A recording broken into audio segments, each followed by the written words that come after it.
The massive Vorthon warship floated silently in the darkness of space, its hull gleaming under the light of distant stars. Inside the command center, alien officers gathered around a holographic table that displayed detailed information about their next target. The blue light from the display cast strange shadows on their scaled faces as they studied the data. Commander Tekvar stood at the head of the table, his forearms crossed behind his back. He had conquered 17 worlds in his military career, and each victory had come easier than the last. Today's briefing was about a species called humans, and from what he could see, they would be no different from the others. "Tell me about these humans," he said to his intelligence officer, a thin creature with large black eyes. The officer activated a series of images showing human military formations. "They are a young species, Commander, only recently discovered space travel. Their technology is primitive compared to ours. They use chemical propulsion for their ships and metal projectiles for weapons." Tekvar nodded slowly. "What about their combat behavior?" "Predictable, sir. When faced with superior forces, they typically retreat to defensive positions. When cornered, they attempt to negotiate. When overwhelmed, they surrender. Standard patterns for a developing civilization." Another officer stepped forward, this one shorter and stockier than the others. "Sir, we've analyzed their military history. They fight among themselves frequently, but always follow logical tactical decisions. They preserve their forces when possible and avoid unnecessary casualties." The commander walked around the holographic display, studying the human settlements, scattered across several star systems. Most were small colonies, mining operations, and research stations, nothing that would pose a real threat to the Vorthon Empire. "What about their numbers?" he asked. "Minimal military presence on most worlds, Commander. The target colony on Kepler-7 has approximately 50 security personnel and 2,000 civilians. They have one defensive platform and a handful of patrol ships." Tekvar almost smiled. 50 soldiers against his fleet of 30 warships and 3,000 elite troops. It would be over before it began. Meanwhile, on the human mining colony of Kepler-7, Captain Kim Hyun-woo stood in the observation deck of the command center, looking out at the red sunset over the rocky landscape. The colony had been his home for 3 years now, and he knew every tunnel, every building, every family living there. His second-in-command, Lieutenant Park Ji-min, approached with a data pad in his hands. "Sir, we're getting some strange readings from the long-range sensors. Could be nothing, but thought you should know." Hyun-woo took the pad and studied the information. Deep space showed unusual energy signatures, the kind that typically came from large ships dropping out of faster-than-light travel. But they were still too far away to get clear readings. "Could be a supply convoy running late," Ji-min suggested. "Or maybe one of the exploration teams coming back early." "Maybe," Hyun-woo said. But something in his gut told him otherwise. He had served in the Earth Defense Forces for 12 years before taking this posting, and he had learned to trust his instincts. In the colony's residential section, families were finishing their evening meals. Children played in the corridors while their parents discussed work schedules and weekend plans. Lee Soo-jin, the communications officer, was reading a bedtime story to her 5-year-old daughter when her personal communicator buzzed. "Mom, finish the story," little Mina complained. "Just a moment, sweetheart." Soo-jin checked the message.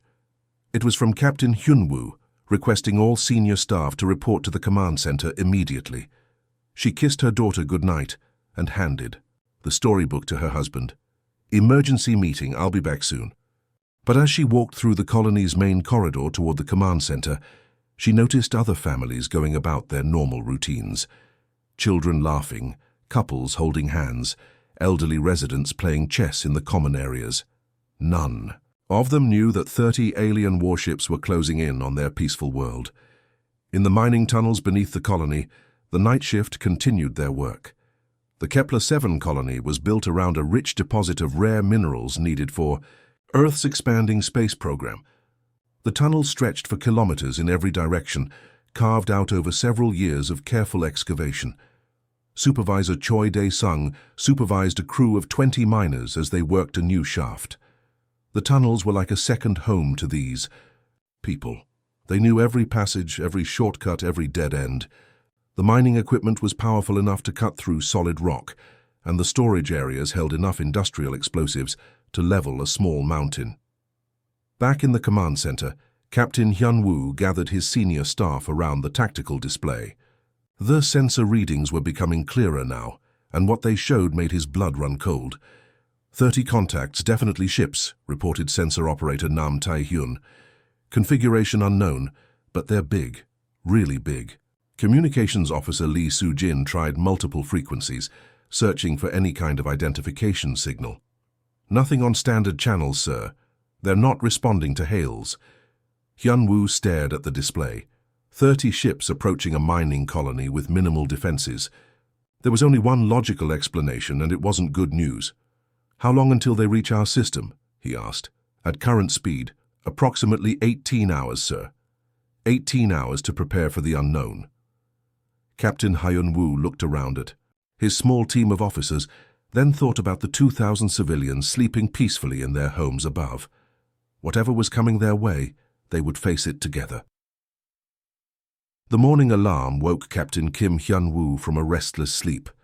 He had spent most of the night in the command center, watching the approaching alien fleet grow larger on the sensors. 18 hours had passed, and now those 30 massive ships hung in orbit above Kepler-7, like dark clouds before a storm. In the colony's main cafeteria, families gathered for what they thought would be a normal breakfast. Children complained about their morning lessons, while parents discussed work schedules. Most people still didn't know about the alien fleet overhead. Hyun-woo had decided to keep the information restricted to essential personnel until he knew more about the visitors' intentions. Communications officer Lee Soo-jin sat at her station, trying every possible channel to contact the alien ships. Her daughter Mina had asked why Mommy left so early that morning, and Soo-jin had simply said there was important work to do. She never imagined it might be the last normal conversation she would have with her child. At exactly 800 hours, the main communications array crackled to life. A voice speaking perfect English filled the command center, cold and emotionless. Human. Settlement of Kepler-7. This is Commander LeftHFY of the Vorthan Imperial Fleet. You are hereby ordered to surrender all military assets and personnel within 6 hours. Compliance will ensure minimal disruption to your civilian population. Captain. Hyun-woo grabbed the microphone, his hands steady despite the fear growing in his chest. This is Captain Kim Hyun-woo, commanding officer of Kepler-7 colony. We are a peaceful mining operation. What are your intentions? Your intentions are irrelevant, human. You have 6 hours to evacuate all military personnel from the colony. Civilian populations will be processed and relocated to designated areas for their own safety. The word processed sent a chill through everyone in the command center. Lieutenant Park Ji-min stepped closer to his captain. Sir, what does that mean exactly? Before Hyun-woo could respond, Colony Administrator Park Ji-hoon burst into the command center. He had been monitoring the communications from his office and looked pale with worry. Captain, we need to discuss evacuation procedures for the families, Ji-hoon said quietly. If these aliens are planning to relocate our people, we need guarantees about their safety. Hyun-woo nodded and opened the channel again. Commander LeftHFY, we request safe passage for our civilian population, especially our children and elderly. Provide us with transport ships, and we can discuss terms for peaceful handover. The silence that followed lasted almost a full minute. When the alien commander's voice returned, it carried a tone of finality that made everyone's stomach drop. Negative. All human personnel will remain on the planetary surface during processing operations. No exceptions. Lee Soo-jin felt her heart skip a beat. Her daughter was in the colony school right now, probably working on mathematics problems or drawing pictures. The thought of Mina being processed by these aliens made her hands shake. Sir, she whispered to Captain Hyun-woo, they're not going to let our families leave. The captain stared at the communication panel for a long moment. In his 12 years of military service, he had faced dangerous situations before, but never anything like this. These weren't human enemies who followed rules of war or showed mercy to civilians. These were unknown aliens with unknown intentions, and they had just made it clear that no one was leaving Kepler-7 alive. He thought about his own nephew, 8-year-old Kim Jae-wook, who lived in the colony with his sister's family. The boy loved to visit the command center and ask questions about the equipment. Just last week he had drawn a picture of a spaceship and given it to Uncle Hyunwoo as a present. "Open a channel to Earth Command," he ordered. "Sir, it will take 4 hours for any message to reach Earth and 4 hours for a response," Jimin pointed out. "We don't have that kind of time." "I know." Hyunwoo's voice was quiet but firm. "Send this message. Kepler-7 under alien attack. 30 hostile ships. No evacuation possible for civilians. We are going dark. Tell them we held the line." Sujin's fingers trembled as she typed the message. "Sir, going dark means destroying our communications array will be completely cut off. Do it." The message was transmitted in a burst transmission toward Earth. Then Sujin activated the emergency protocols that would overload the colony's main communication system. Sparks flew from the control panels as the equipment fried itself beyond repair. In the silence that followed, everyone in the command center understood what had just happened. They were now completely alone, facing an alien fleet with no hope of rescue or reinforcement. Administrator Park Ji-hoon looked around the room with growing panic. "Captain, what about the families? What about the children?" Hyunwoo walked to the observation window and looked out at the colony buildings where people were still going about their morning routines, unaware that their world had just changed forever. "We protect them," he said simply. "That's what soldiers do." Lieutenant Jimin checked his sidearm and looked at the tactical display showing the colony's layout. "Sir, with 50 security personnel against 3,000 alien troops, conventional defense is impossible. Then we don't fight conventionally." Hyunwoo turned back to his officers. "We know these tunnels better than anyone.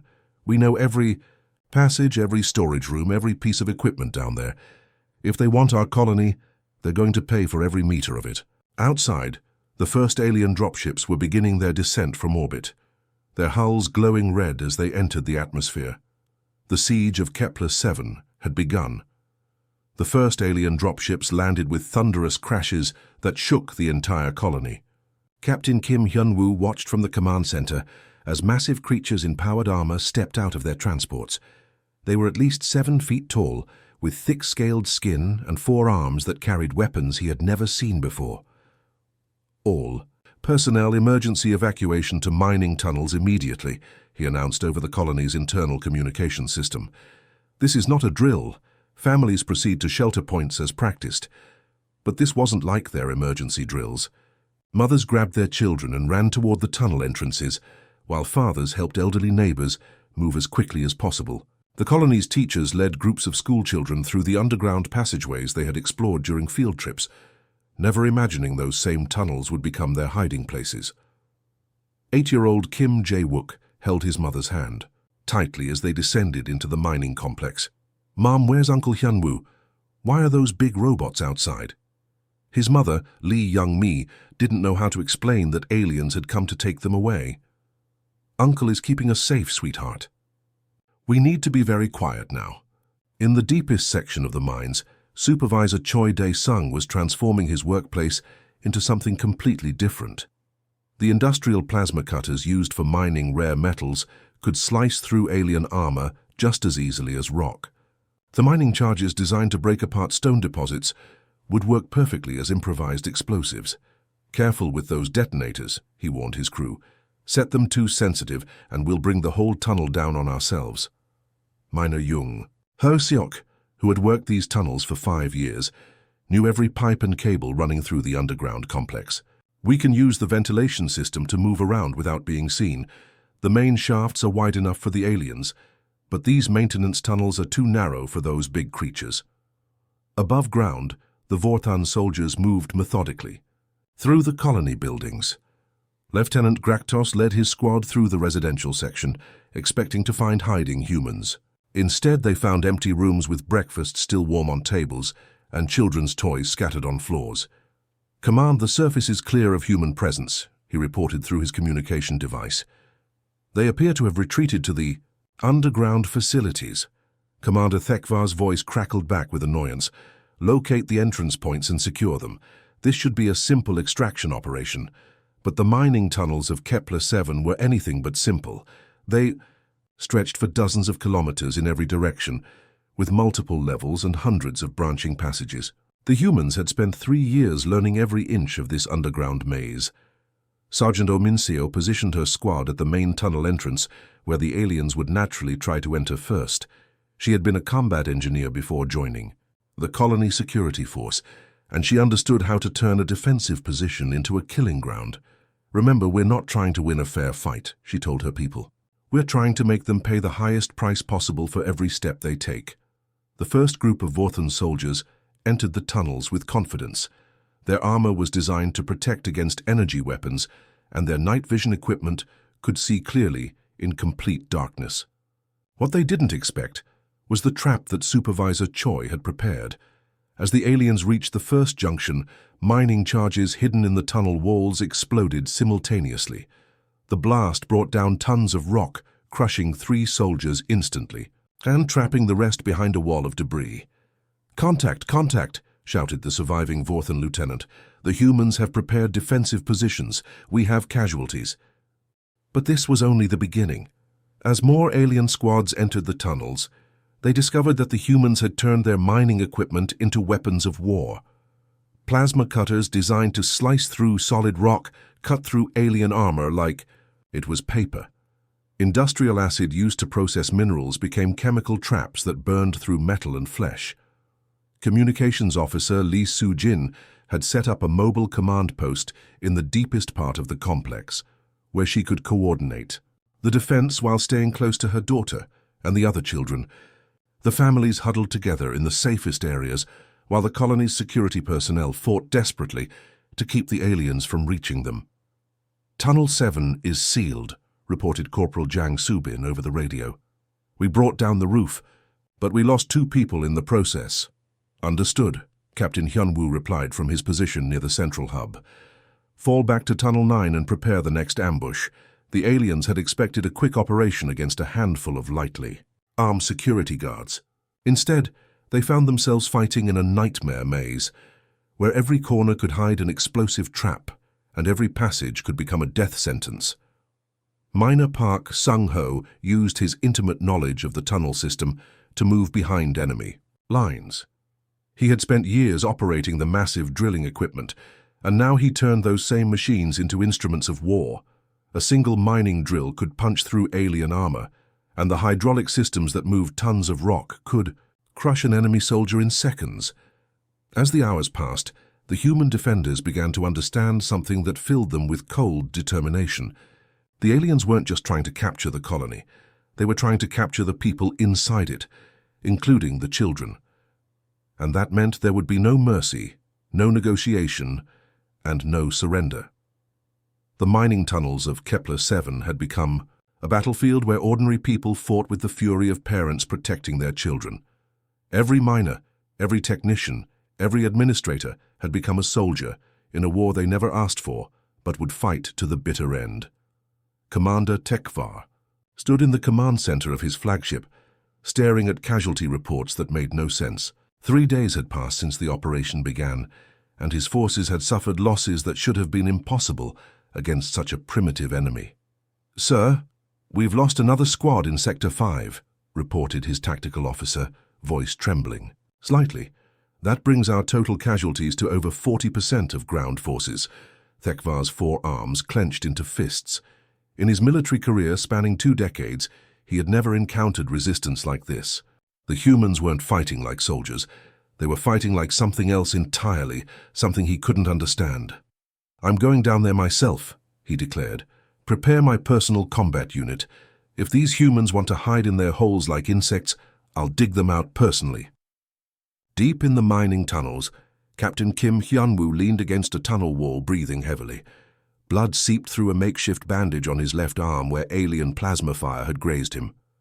Around him, the remaining members of his security team looked equally battered but determined. Only 23 of his original 50 personnel were still alive. But they had made the aliens pay dearly for every meter of tunnel they claimed. The underground complex had become a graveyard for both sides. "Sir, we're running low on explosives," reported Sergeant Oh Min-seo. Her face was covered in dust and sweat, but her eyes still burned with fierce determination. We've used most of the mining charges. Lieutenant Park Jimin checked his weapon and looked at the tactical display showing the tunnel layout. Red markers indicated areas where the aliens had established control, while blue markers showed human positions. The red was slowly consuming. The blue, but at a terrible cost. How many civilians do we still have in the deep shelters? Hyunwoo asked. About 1,500, Jimin replied quietly, including all the children. In the deepest part of the complex, Lee Soo-jin held her daughter Minna close, while other families huddled together in the darkness. The 5-year-old had stopped asking when they could go home. She seemed to understand, with the wisdom that children sometimes possess, that home might not exist anymore. "Mommy, are the bad robots going to find us?" Minna whispered.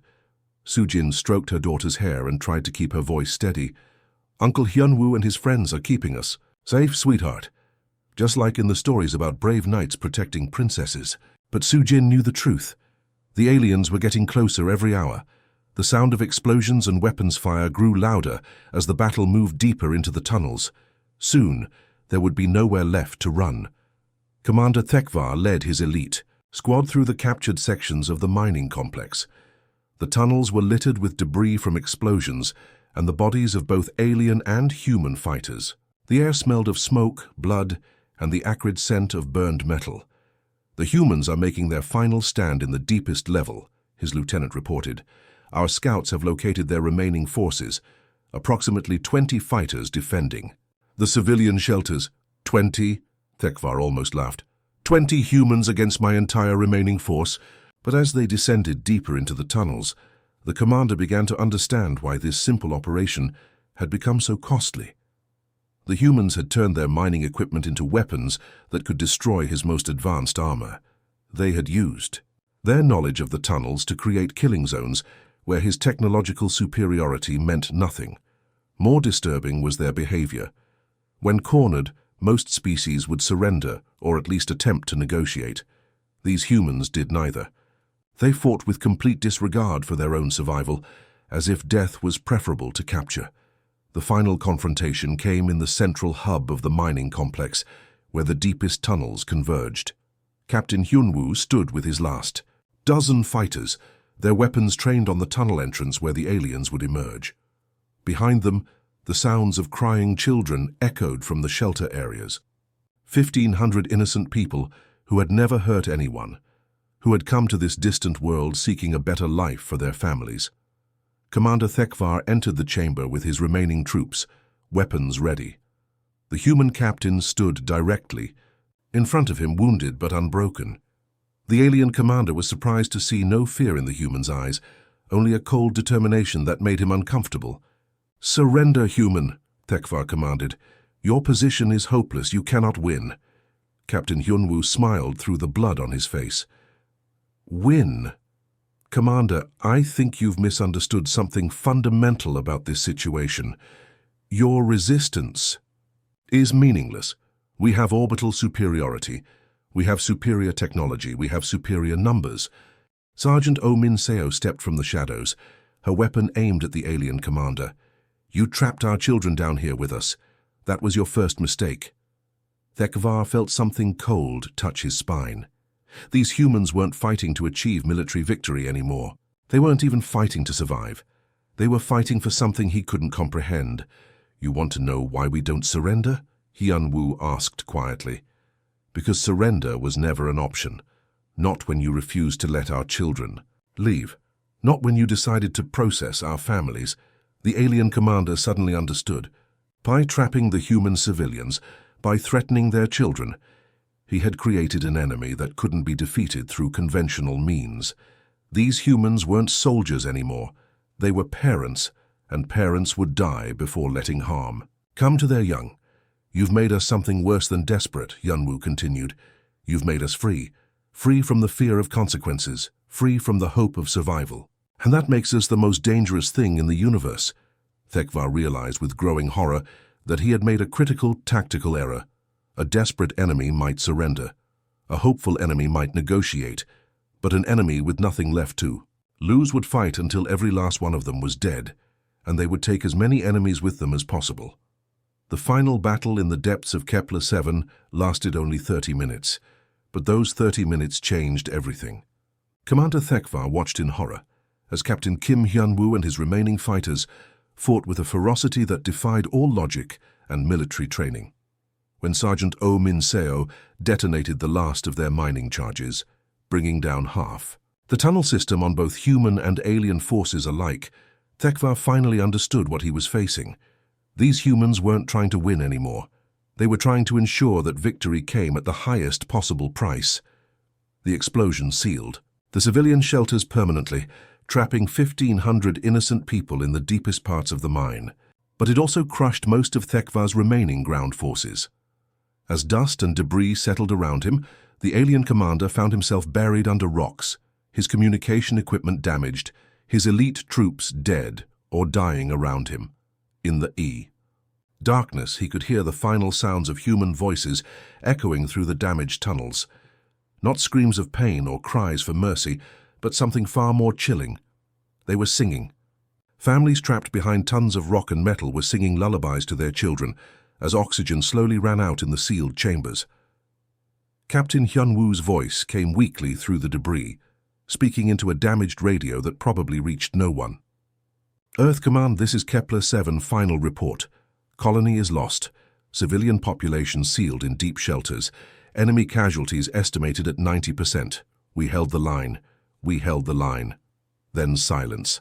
Commander LeftHFY managed to activate his emergency beacon 3 hours later, when rescue teams from his fleet finally reached the tunnel system. Of his original 3,000 elite troops, fewer than 300 survived. His 30-ship fleet had been reduced to 8 vessels after the humans had somehow turned their mining operation into weapons that could reach orbital targets. As medical teams carried him to the surface, LeftHFY saw the complete destruction of what had once been a peaceful mining colony. Every building was damaged or destroyed. The main industrial complex had been converted into a fortress that his forces had paid dearly to capture. The tunnel system was permanently collapsed, becoming a tomb for both species. But the most disturbing discovery came when his technical teams analyzed the human equipment. These people had used mining drills as artillery, plasma cutters as sniper weapons, and industrial chemicals as explosive compounds. They had turned every piece of civilian equipment into instruments of war with deadly effectiveness. How did primitive humans cause such damage to our advanced military? Asked his surviving lieutenant, voice filled with confusion and fear. LeftHFY didn't answer immediately.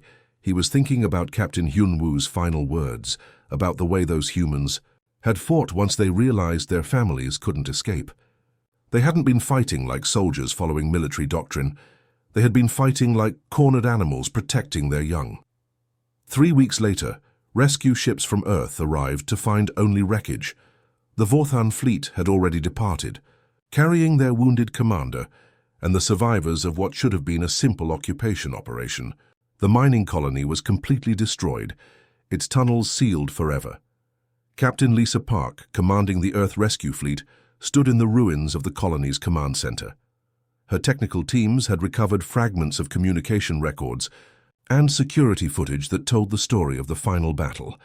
Captain, we found evidence of 1,500 civilians who were trapped in the deep shelters, reported her science officer. The tunnel collapse sealed them completely. There's no way anyone could have survived without air or supplies for 3 weeks. What about military casualties? Park asked quietly. 53 security personnel confirmed dead, but the alien casualties were much higher. We found remains of hundreds of their soldiers throughout the tunnel system. Park picked up a fragment of metal that had once been part of a mining drill, now twisted and melted from weapons fire. These peaceful miners and their families had faced an overwhelming alien force and chose to fight rather than surrender their children to an unknown fate. The official report that reached Earth Command was brief and technical, but it sent shockwaves through human military leadership. A mining colony with minimal defenses had inflicted catastrophic casualties on an advanced alien fleet. More importantly, they had sent a message that would echo across the galaxy. Commander LeftHFY spent months in military hospitals recovering from his injuries, but the physical wounds healed faster than the psychological ones. He had seen humans transform from peaceful civilians into something terrifying when their families were threatened. The memory of their final battle haunted his dreams. His detailed combat report became required reading in military academies across the Vortan Empire and beyond. Other alien species intercepted and studied the transmission, learning a crucial lesson about humanity. The key passage from HFY's report was copied and shared throughout the galactic community. When we eliminated their hope of protecting their families through escape or negotiation, we freed them from the constraints of rational military behavior. A human with nothing left to lose does not fight to achieve victory. They fight to ensure that their defeat costs the enemy everything. Years passed, and the ruins of Kepler-7 became a monument that no one visited but everyone remembered. When other alien species encountered human settlements, they always remembered the mining colony, where 50 security guards and 2,000 civilians had destroyed most of an imperial fleet. The lesson was simple but profound. Never completely corner humanity, because that's when they stop fighting like civilized beings and start fighting like forces of nature. A human with hope will negotiate. A human with options will surrender when overwhelmed. But a human with nothing left to lose becomes something far more dangerous than any weapon technology could create. The galaxy learned to approach humanity with caution, not because of their advanced technology or large armies, but because of what they became when their children were threatened. The price of that understanding had been paid in blood on both sides in the collapsed tunnels of a distant mining world.